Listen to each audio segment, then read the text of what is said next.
আজকে আবার আমার মেনুতে রয়েছে পার্শে মাছের ঝাল।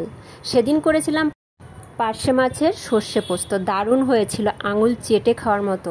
আর আজকে করছি, আজটাও কিন্তু আঙুল চেটে খেতে হবে। তো এবার আমি মশলা বানাচ্ছি। এর মধ্যে দিয়ে দিয়েছি পেঁয়াজ কুচি, একটা টমেটো, কয়েকটা কাঁচা লঙ্কা আর একটু জিরে, তার সঙ্গে 1 চামচ পোস্ত দিয়ে আমি সুন্দর করে মশলাটা করে নিলাম। এবার আমি কড়াইতে মাছগুলো ভেজে নিচ্ছি। দেখো মাছের সাইজটা এত বড় যে এপার আর ওপার হয়ে গেছে। এইবার আমি এদিকে কড়াইতে তেল দিয়ে দিলাম, তার মধ্যে একটা তেজপাতা আর একটু জিরে ফোড়ন দিয়ে ভালো করে নেড়ে চেড়ে মশলাটা দিয়ে দিলাম। মশলাটা দিয়ে বেশ সুন্দর করে কষিয়ে নিচ্ছি লাল লাল করে। একটু ঢেকে ঢেকে কষাবে, তাহলে দেখবে দারুণ কালার আসবে। আর এদিকে আমার মশলাটা কষানো হয়ে গেছে। এবার আমি জল দিয়ে দিচ্ছি। জলটাও কিন্তু তোমরা পরিমাণ মতো দেবে।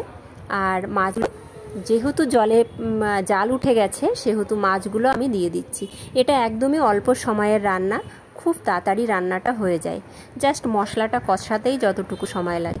হয়ে গেছে কিন্তু প্রায় আমার রান্না। এবার আমি ধনেপাতা দিয়ে দিচ্ছি, তার সঙ্গে আমি দিয়ে দেব একটুখানি গরম মশলার গুঁড়ো। গরম মশলার গুঁড়োটা দিলে এত সুন্দর ফ্লেভার আসবে না, দারুণ ফ্লেভারটা। তো এর মধ্যে তোমরা একটু কাঁচা তেলও দিতে পারো, আবার না দিলেও পারো।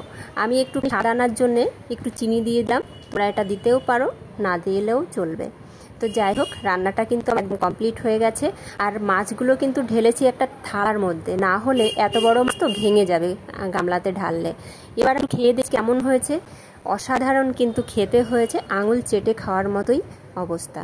তো যাই হোক, আজকের ভিডিও আমার এই পর্যন্তই। তোমরা ভালো থেকো, সুস্থ থেকো, আবার দেখা হবে পরের ভিডিওতে। টাটা।